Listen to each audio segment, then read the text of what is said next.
नमस्कार दोस्तों, एक बार फिर से आपका हमारे चैनल ज्ञान गुरु में स्वागत है। आज हम आपसे बात कर रहे हैं फार्मा सेक्टर में काम करने वाली कंपनी, फार्मास्यूटिकल्स में काम करने वाली company Zydus life science limited के बारे में। ये कंपनी पिछले 70 सालों से फार्मा के एरिया में काम कर रही है और इसके काफ़ी फेमस प्रोडक्ट्स मार्केट में बहुत अच्छा रिस्पांस कर रहे हैं और बहुत से मेडिसिन प्रोडक्ट में इनकी अपनी ही एक मोनोपोली है। कंपनी की बात करें तो कंपनी का जो मार्केट कैपिटल है वो लगभग 1,30,000 करोड़ रुपए के आसपास है और कंपनी की रिस्पांस भी बहुत अच्छा मार्केट में है। और सेक्टर के वाइज या स्टॉक के विषय में बात करें तो कंपनी ने लगभग अपने इन्वेस्टर को बहुत अच्छा पैसा, पिछले 1 साल की बात करें तो बहुत ही अच्छा पैसा बना के दिया है। जो भी लोग इस स्टॉक में इन्वेस्टमेंट किए हैं 1 साल के लिए, तो कंपनी की ग्रोथ लगातार बढ़ती जा रही है। लेकिन ग्रोथ के साथ साथ हम लोग, क्योंकि हम लोग स्टॉक में इन्वेस्टमेंट कर रहे हैं, तो हमें देखना होता है टेक्निकल फंडामेंटली तो कंपनी में काफ़ी अच्छी ग्रोथ है। लेकिन अगर कोविड की बात करें तो मैं एक एरिया आपके सामने दिखाना चाह रहा हूं कि कोविड के समय में 2020 का जो दौर था, जिस समय लगभग सभी कंपनियों में या सभी सेक्टरों में एक बहुत अच्छी गिरावट आ रही थी, लेकिन उसी दौरान एक सेक्टर ऐसा था जो मार्केट में डाउन से ऊपर की तरफ जा रहा था।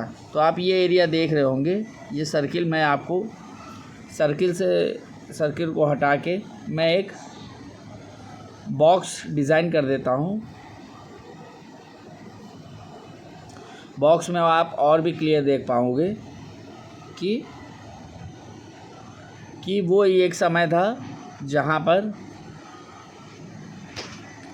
ये देखिए, ये 2020 के आसपास जब कोविड का टाइम चल रहा था तो लगभग हर जगह मार्केट में गिरावट का टाइम था। लेकिन वहीं पर यहाँ पे आप ये देख रहे होंगे कि 2020 से 2021 के बीच में इन्वेस्टमेंट इसमें, इस स्टॉक में काफ़ी अच्छी ग्रोथ आ रही थी। इसीलिए कहते हैं कि जब भी आप इन्वेस्टमेंट करें तो अपने पोर्टफोलियो का कुछ हिस्सा हर जगह पे थोड़ा थोड़ा डाइवर्सिफाइड कर दें, जिससे कभी कोई सेक्टर वर्क नहीं करेगा तो उसके बदले में कोई दूसरा सेक्टर वहाँ पे काम कर रहा होगा। तो ये तो बात हो गई कि जब कोविड के टाइम में बहुत से सेक्टर में अच्छी खासी गिरावट थी, लेकिन वहाँ पे फार्मा कंपनी ने बहुत अच्छा रिस्पांस दिया, क्योंकि वहाँ पे सिर्फ दवाइयों के विषय में ही लोगों को ज़रूरत रह गई थी और सभी चीज़ें लगभग बंद के साथ हो गई थी। तो अब हम इसको डिलीट कर देते हैं। अभी हम जो जाइडस का टेक्निकल समझना चाह रहे हैं वो कंपनी मंथली के चार्ट पे हमने इसको लगा रखा है। अब इसका जो रेजिस्टेंस है वो हम बहुत पीछे से जाके ना बना के हम थोड़ा पास से ही बनाएंगे। और पास से बनाएंगे कहाँ पे, पहला रेजिस्टेंस जो निकाल रहे हैं वो 2018 के आसपास के से निकालते हैं।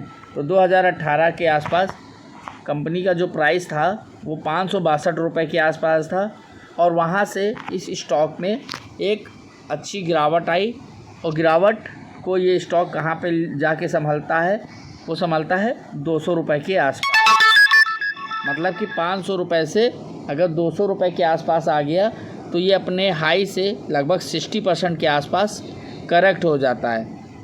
उसी समय कोविड का टाइम शुरू होता है और स्टॉक यहाँ पे एक अच्छा सपोर्ट लेता है 200 रुपये के आसपास, और वहाँ से इस स्टॉक ऊपर की तरफ आता है और ये प्रीवियस रेजिस्टेंस को ब्रेक करता है।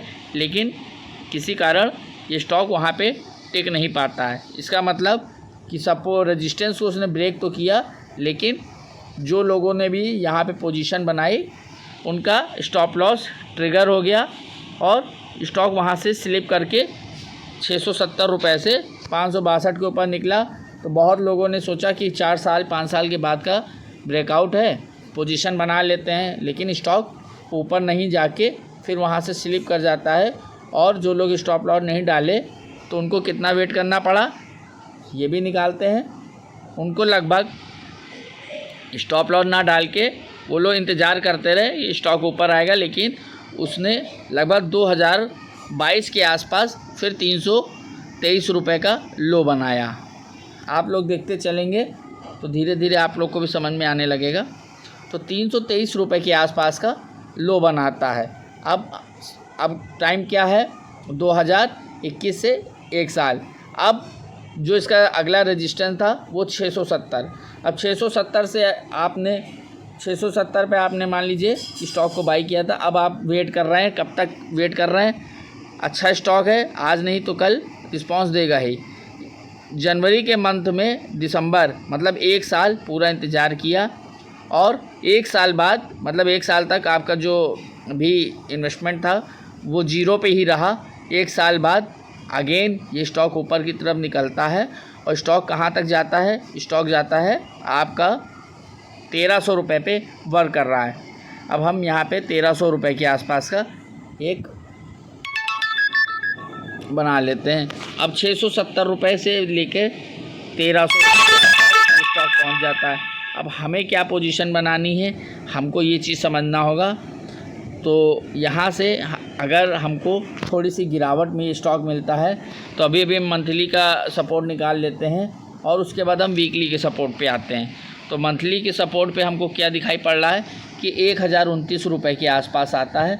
तो हम इसमें पोजीशन बना सकते हैं। मतलब ऊपर से मान के चलिए कि अगर 20% ये स्टॉक करेक्ट होता है तो हम इस स्टॉक में आराम से एक पोजीशन बनाते हैं और इस कैंडल रेड कैंडल के नीचे का एसएल रख के आगे के टारगेट के लिए काम कर सकते हैं। तो आप देख पा रहे होंगे 1000 के नीचे 1029 के आसपास एक अच्छा सपोर्ट बन रहा है। और अगर 1029 के आसपास आता है ये स्टॉक तो हम लोग पोजीशन बनाएंगे और 1300 के टारगेट के लिए इस स्टॉक में बना रहा जा सकता है। आपको ये हमारा चार्ट बनाने का तरीका, टेक्निकल समझाने का तरीका कैसा लगा? अगर टेक्निकल से चार्ट को आप समझना चाहते हैं तो हमारे चैनल को लाइक करें, शेयर करें और सब्सक्राइब करें। मिलते हैं नए वीडियो